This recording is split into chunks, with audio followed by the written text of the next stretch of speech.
Hello! Welcome back to my channel. My name is Cami and today we are doing a video about backlisted books. Right here in front of me I have the top 10 backlisted books on my shelves that I want to read in the next few months.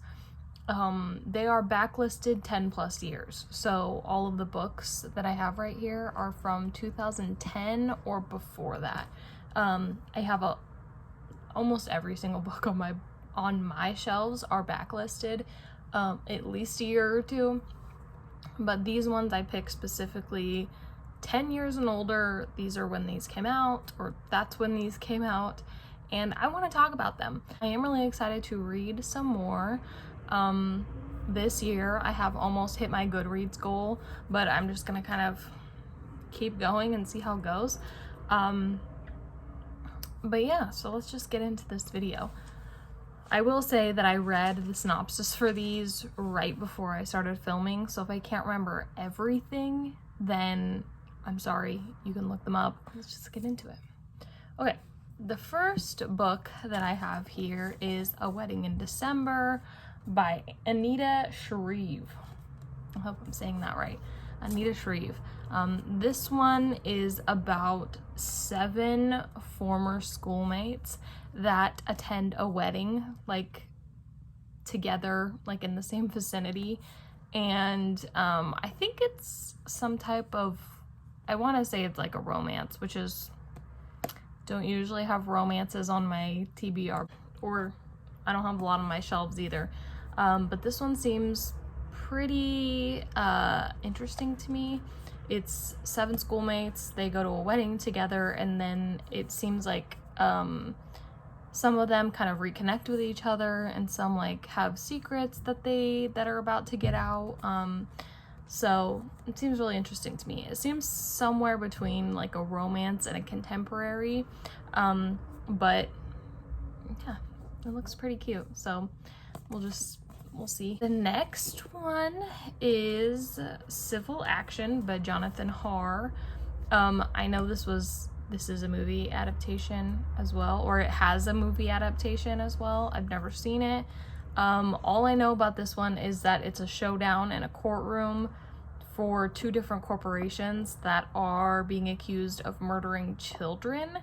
I don't usually like courtroom stuff. I personally find it to be pretty boring, but John Grisham did blurb this one somewhere.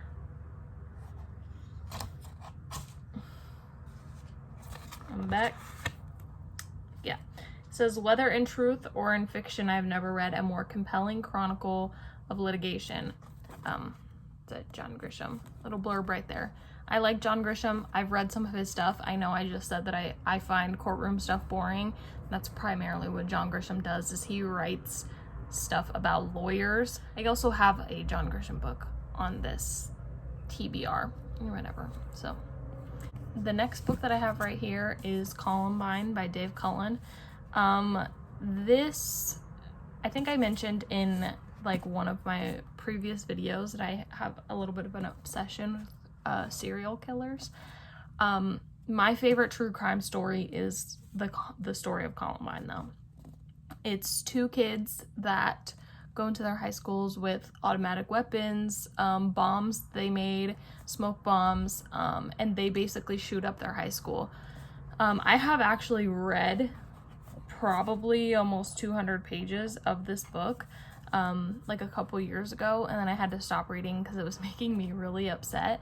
So I'm just gonna reread what I already read and then read the rest of it, because this story is really interesting to me. I remember doing a ton of research, I think the year that I graduated or the year before that, so like 2008, 2009. I did a lot of research on the Columbine shootings because I was so interested to find out why these boys shot up their school. It didn't make any sense to me. And I'm still pretty obsessed with this story, and it happened like 21 years ago. It's crazy. So I did enjoy this book when I did read like that first 200 pages, but I can't wait to break back into this. it's such an interesting story to me. It's crazy. So I want to jump into this soon. The next one is by one of my favorite authors, and it's The Two Little Girls in Blue by Mary Higgins Clark. This is a mass market paperback, which I at some point plan on owning all of Mary Higgins Clark books in a mass market, just because I think that this is the perfect way to read her work. I have never read this one before. I have read a handful of Mary Higgins Clark back when I was in high school. That's when she was introduced to me. But my grandma read this one, and she said that it was one of her favorites. It's basically about 2 3-year-old girls who get kidnapped right under their... Actually, I think that the parents come home from some like benefit or something, and they find that the 2 girls are kidnapped, and the babysitter is passed out, like unconscious. I don't know anything else about it. That's all I know, but I'm really excited to jump into this. The next book that I have is Hollywood Kids by Jackie Collins. This book is basically about, Hollywood kids, right? So it's these, they're actually adults. They're not kids. They're like early 20s to late 20s to early 30-year-old adults. And there is somebody going around kind of like picking off their friend group. They all grew up in Hollywood. They're all kind of like rich kids. They all grew up with like money. And now a journalist comes in and is writing a story about them because they basically grew up in a way where they will never have to work. So she's going in, or he, I don't remember, is going in and writing stories about them while a killer is picking them off one by one. So sounds pretty interesting. It's kind of like, I don't know, I guess it's not that long. It's like 500 pages. So it is kind of long, kind of a hefty baby right here. So I also just love this writing. I kind of love just this aesthetic. It's just like her name and then the title of the book, which is pretty cool. I've never read anything by Jackie Collins, so I'm excited to get into that. The next one is Unspeakable by Sandra Brown, and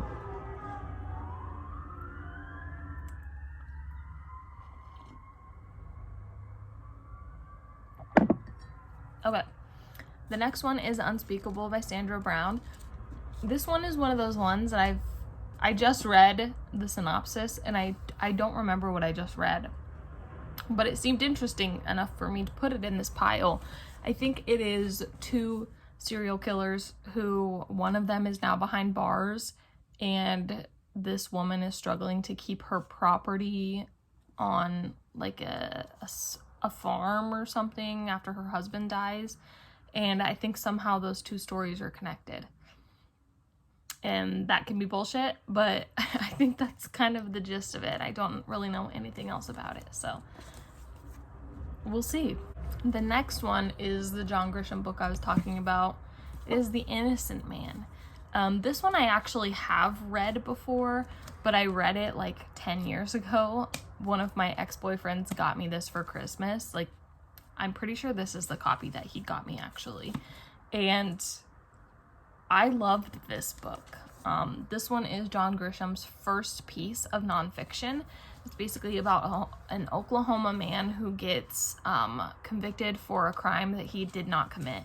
And I equally love and hate those stories. I love the ending. Like, he is in prison for a really long time, and he does not get out until he is like white in the hair, and it's been like 20 years or whatever.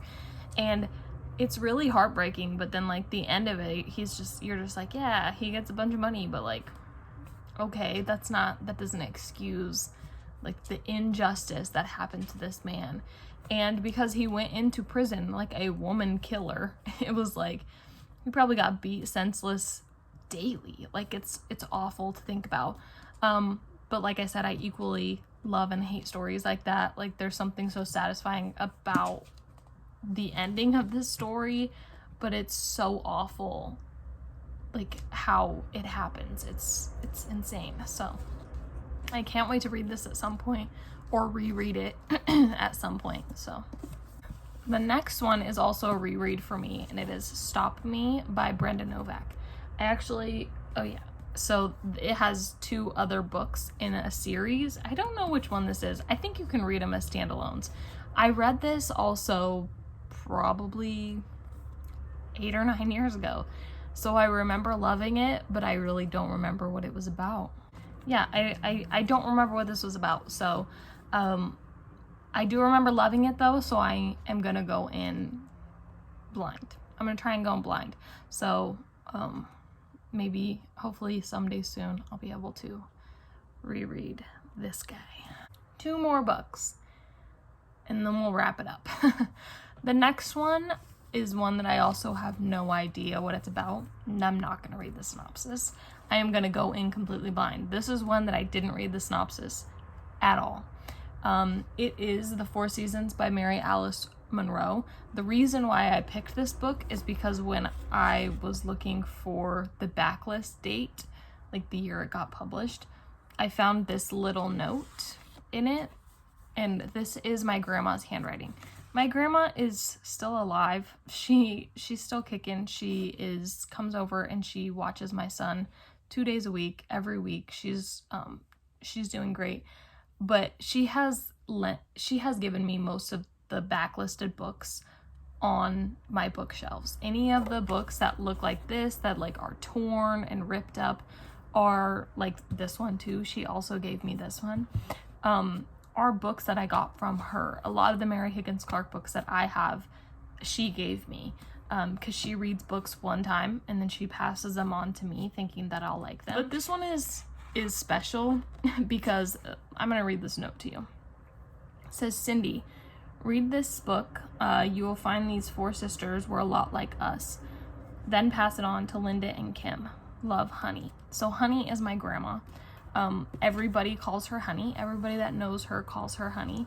And Cindy is her sister. Linda and Kim are also her sisters. So there are 4 sisters. The way that my grandma talks about her sisters, obviously, you know that she loves them. 2 of them live in Florida and 1 of them lives in New York, so she doesn't get to see them very often.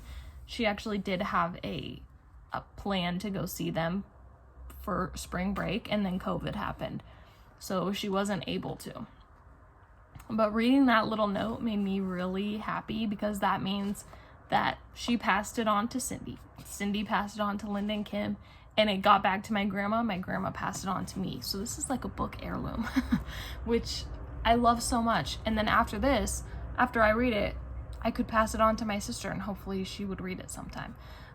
But I think that that's just really cool. I love when books are written in like this, like there's a little note. When I saw that, I was like, I must have gotten this from Half Price Books, because I definitely have gotten Half Price books like from there that have had like notes like that in them.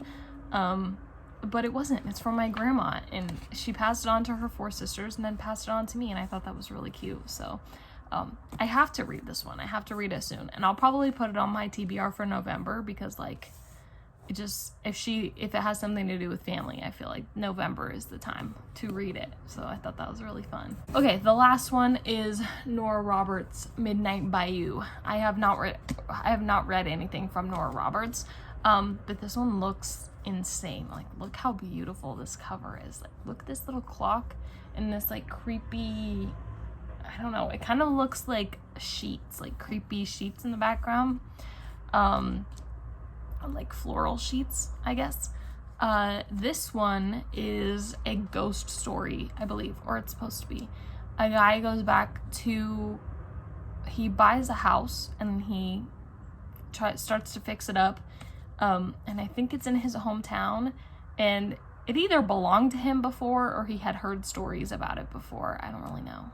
I didn't pay that much attention to the synopsis, because stuff like this, I want to go in blind.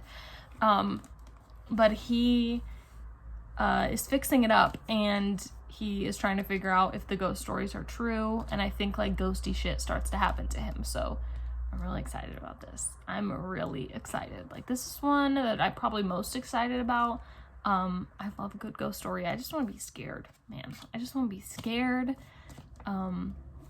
So yeah, these are all 10 books. on my backlist that I am most excited to read. Like, I had way more, but these ones were the ones that like really stood out to me that I really can't wait to read. Where is that? I hope you guys liked this video. And I will see you in the next one. Bye!